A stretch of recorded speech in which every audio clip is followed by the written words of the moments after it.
दोस्तों नमस्कार, स्वागत है आपका 4 PM पर। मैं हूं आपके साथ अदिति। बंगाल की सियासत में आज वो हुआ जिसकी कल्पना शायद किसी ने नहीं की थी।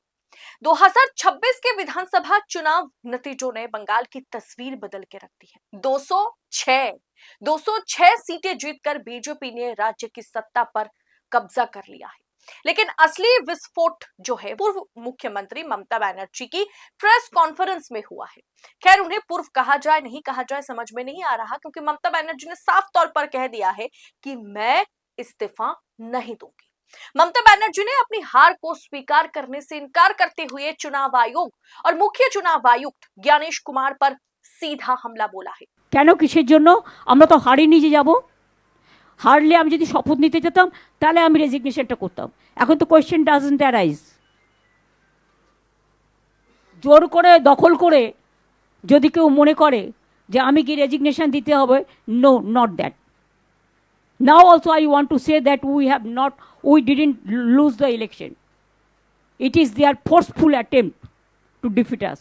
दरअसल आज मंगलवार की शाम कालीघाट स्थित मुख्यमंत्री आवास का नजारा बदला बदला सा था। चेहरे पर गुस्सा और आंखों में तलखी लिए ममता बनर्जी मीडिया के सामने आई। बंगाल चुनाव में तृणमूल कांग्रेस की करारी शिकस्त के बाद ये उनकी पहली रिएक्शन थी जो वो मीडिया के सामने आई। ममता बनर्जी ने साफ लफ्जों में कहा कि हम हारे नहीं, हमें जबरदस्ती हराया गया है। ममता बनर्जी ने साफ तौर पर कहा कि हम तो हारे नहीं, झूठ बोलकर और अत्याचार करके हमें हराया गया है। काउंटिंग सेंटर में हमारे एजेंट्स को निकाल दिया गया है काउंटिंग सेंटर से, और फॉर्म 17C छीन लिए गए। अगर वे ईमानदारी से जीतते तो मुझे कुछ नहीं कहना था, लेकिन यहां तो सीधे तौर पर चुनाव आयोग बीजेपी के इशारे पर खेला किया। ममता बनर्जी का सबसे बड़ा हमला मुख्य चुनाव आयुक्त पर था, बीजेपी पर नहीं, सिर्फ ज्ञानेश कुमार पर। उन्होंने इस चुनाव प्रक्रिया को लोकतंत्र का ब्लैक चैप्टर, काला अध्याय करार देते हुए कहा कि ज्ञानेश कुमार ने ब्लैक हिस्ट्री रची है। ममता का आरोप है कि चुनाव आयोग ने निष्पक्षता की सारी हदें पार कर दी। इतना ही नहीं, ममता बनर्जी ने अपने ही क्षेत्र भवानीपुर में शुभेंदु अधिकारी से 15,000 वोटों से मिली हार पर भी सवाल उठाए। তা সত্ত্বেও আপনারা যে এসে উপস্থিত হয়েছেন সেই কারণে আপনাদের কাছে আমরা কৃতজ্ঞ। আমাদের প্রথম কথা হচ্ছে আমরা কিন্তু হারিনি। আমাদের 100 সিট জোর করে লুট করা হয়েছে এবং আমি সরি টু সে দিল্লি থেকে কায়দা করে প্রেসকে ফার্স্ট রাউন্ড কাউন্টিং হওয়ার সাথে সাথে রটিয়ে দিয়েছে।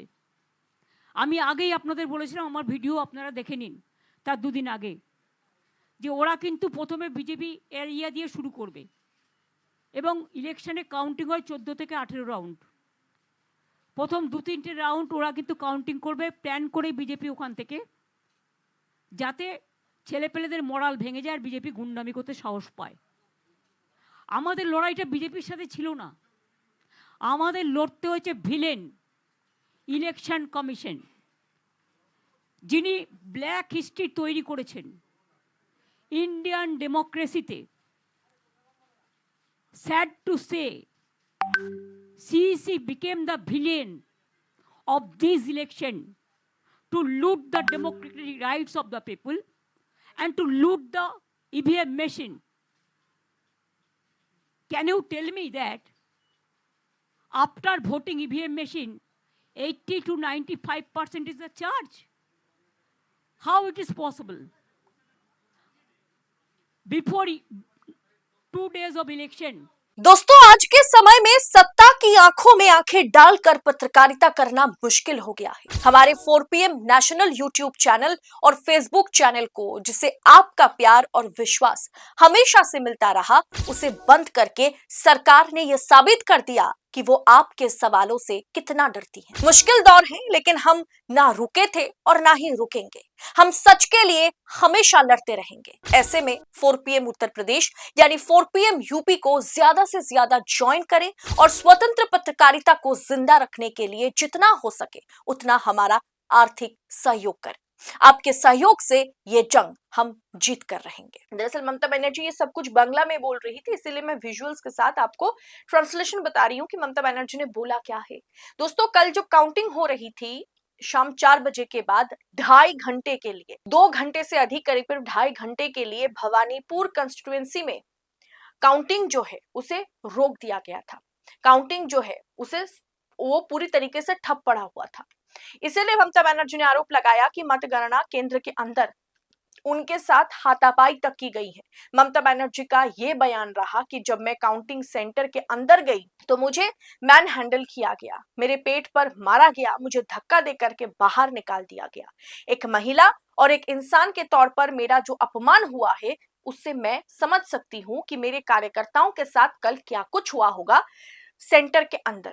केंद्रीय वाहिनी ने, सेंट्रल फोर्स ने लड़कियों को तक नहीं छोड़ा है। अब दोस्तों, जब इस्तीफे पर सवाल पूछा गया, इस्तीफे पर ममता बनर्जी ने दो टूक जवाब दिया। ममता बनर्जी जो कह रही है वो तो मुमकिन होता हुआ नजर तो नहीं आ रहा, लेकिन फिर भी ममता बनर्जी ने कहा कि मैं इस्तीफा क्यों दूं? अगर कोई जबरदस्ती इस्तीफा मांगता है तो मैं कहूंगी नहीं, ये नहीं होगा। उन्होंने ये भी आशंका जताई है कि उनकी पार्टी के कई लोग अब जान बचाने के लिए बीजेपी में शामिल हो सकते हैं। उनके कई विधायक बीजेपी का दरवाजा खटखटा सकते हैं। पश्चिम बंगाल में बीजेपी की 200 प्लस सीटों वाली जीत ने जहां भगवा खेमे में जश्न का माहौल पैदा कर दिया, वहीं इन ममता बनर्जी इन आंकड़ों को देखते हुए विस्फोटक हो गई। खैर, ये वो तो बीजेपी को भी पता था कि वो 170 तक, बीजेपी का टारगेट जो है वो 177 तक है, था। लेकिन 206 207 तक बीजेपी पहुंच जाएगी, ये तो बीजेपी आला कमान को भी नहीं पता था। दोस्तों, मैंने कहा आपसे, बार बार कहा कि हाँ, अंडर करंट ममता के खिलाफ पश्चिम बंगाल में है। इसके चलते कांटे का मुकाबला होगा। 50-50 पर ममता बनर्जी की पार्टी और भारतीय जनता पार्टी होंगी, लेकिन वहां पर भाजपा क्लीन स्वीप कर जाएगी। ममता की जो वापसी थी 2011 में, उसका भी रिकॉर्ड तोड़ा जाएगा, ये कल्पनातीत है। लेकिन अब ममता बनर्जी कह रही है कि वो इस्तीफा ही नहीं देंगी, क्योंकि वो तो हारी नहीं है, उनको हराया गया है जबरदस्ती, इसीलिए वो इस्तीफा राजभवन में जाकर के नहीं देने वाली है। लेकिन ऐसा संभव तो नहीं है। इस पर देखना दिलचस्प होगा कि ममता बनर्जी कब इस्तीफा देती है, उनका प्लान ऑफ एक्शन इसके बाद क्या होगा। भारतीय जनता पार्टी इस पर क्या आरोप का प्रत्यारोप करने वाली है, भाजपा का क्या रिएक्शन होगा, ये सब कुछ सामने आएगा। भाजपा सीएम के तौर पर किसे चुनने वाली है, ये तमाम चीजें हैं। लेकिन ममता बनर्जी ने साफ कहा है कि ये सब कुछ चुनाव आयोग के चलते हुआ है। उन्होंने ज्ञानेश कुमार को प्रेस कॉन्फ्रेंस करके फिर से एक्सपोज किया है। खैर, इस जीत को, भाजपा की इस जीत को और ममता बनर्जी की इस हार को आप किस अंदाज में देख रहे हैं, कमेंट बॉक्स में हमें जरूर बताएं। और चाहे ममता बनर्जी कहे भी कि वो इस्तीफा नहीं देंगी, सत्ता परिवर्तन के साथ साथ उन्हें सत्ता की चाबी भाजपा को सौंपनी है और शायद उन्हें इस्तीफा देना ही पड़ेगा, क्योंकि इसका कोई दूसरा ऑप्शन है नहीं। फिलहाल इस रिपोर्ट पर आपकी राय कमेंट बॉक्स में हमें जरूर बताएं। रिपोर्ट सही लगी है, इंफॉर्मेटिव लगी है तो आगे फॉरवर्ड करें, शेयर करें, लाइक करें। फिलहाल यहाँ इतना ही। आपसे जल्द होगी मुलाकात। बहुत बहुत शुक्रिया आपका। जय हिंद, जय भारत।